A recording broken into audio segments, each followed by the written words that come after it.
দেশের কয়েক জায়গায় কোরবানির পশুর চামড়ার বাজারে এবার বিরাজ করছে হাহাকার অবস্থা। বাজারে কাঙ্ক্ষিত দাম না থাকায় আর্থিকভাবে চরম লোকসানের মুখে পড়েছে মৌসুমী চামড়ার ব্যবসায়ীরা। এদিকে সীমান্ত এলাকায় কোরবানির পশুর চামড়া পাচার ও অবৈধ পুশিন ঠেকাতে টহল ব্যবস্থা জোরদার করেছে বিজিবি। প্রতিনিধিদের পাঠানো তথ্যচিত্র আরও জানাচ্ছেন লামিয়া তানজিন মাহমুদ।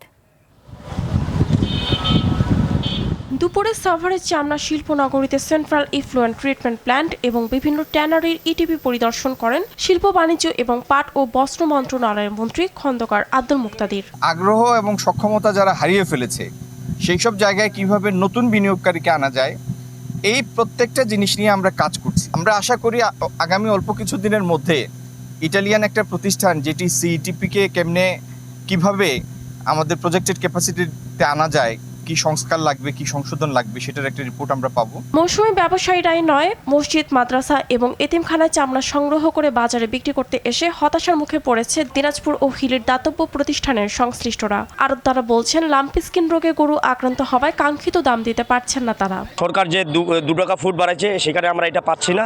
ওনারা বলতেছে লাম্পির কারণে হলো দাম পাচ্ছে না। গ্রামে কিনছি 300, 400, 500 বন্ধ কিনছি, এখানে আনি এনে দাম বলতেছে এবারে 200। এখন মনে করো আমরা একেবারে 200, 250, 300 টাকা বল দিছে। এটা তো গরিবের হক মারা হচ্ছে এটা পুরো।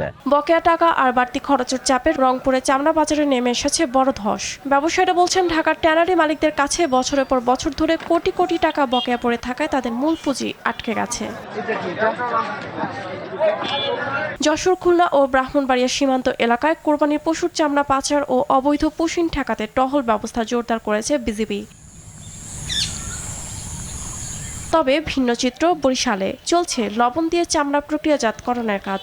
সারাদিন মেহনত করার পরে যদি 400 টাকা আমরা চামড়া বিক্রি করি, আমাদের এক একটা ছাত্রের পিছনে, ওস্তাদের পিছনে 2 থেকে 250 টাকা খরচা পড়ে। আমরা বাণিজ্য মন্ত্রীর কথায় কি এখন কি পাইলাম তো জিরো, একটা ডিমের মতো পাইলাম। মাল বুঝতে মনে করেন 400 টাকা কিনি, 450 কিনি, 500 কিনি। Lamia Tangier Mahmud, RTV।